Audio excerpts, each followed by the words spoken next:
தேவன் என்னோடு கூட இருக்கிறார், எனக்கு பலன் அளிப்பார். என்ன அப்ப நீங்க என்ன செய்யணும்? எதிர்பார்த்து அப்ப உங்களோடு கூட இருக்கிறவர்கிட்ட தான் நீங்க எதிர்பார்க்கணும்.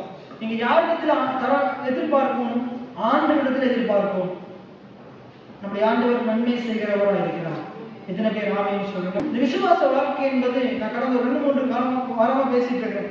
விசுவாச வாழ்க்கை என்றது குறுகிய கால வாழ்க்கை அல்ல, நீண்ட கால வாழ்க்கை. குறுகிய கால வாழ்க்கையில நீண்ட கால வாழ்க்கை ஏதோ 30-40 வருஷம் வாழ்ந்துட்டு செத்து போற வாழ்க்கை அல்ல. நாங்க நீடித்த நாட்களா நம்ம திருப்தியாக்கணும்னு ஆண்டவர் விரும்புகிறார். அந்த நீடித்த நாட்கள் நாங்கள் வாழ்கிற நாட்கள்ல வருகிற பிரச்சனையிலிருந்து ஆண்டவர் காப்பாற்றுவார், வருகிற குறைவுகள்ல இருந்து ஆண்டவர் காப்பாற்றுவார், வருகிற வியாதியிலிருந்து ஆண்டவர் காப்பாற்றுவார். எத்தனை பேர் ஆமென் சொல்றீங்க? ஆண்டவர் விடுவிப்பார், காப்பாற்றுவார். தேவைகள் ஆண்டவர் சந்திப்பார்.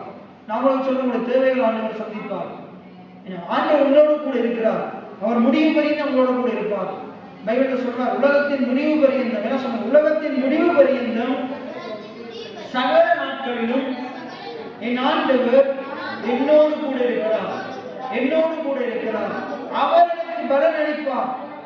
எத்தனை பேர் ஆமென் சொல்றீங்க? அதான் விசுவாசம். அவர் எனக்கு சும்மா எங்கோ இருக்கல, அவர் பலன் அளிப்பார். அவர் கடவுள இருந்தாலே அவர் காற்றையும் கடலை அடக்குவார்.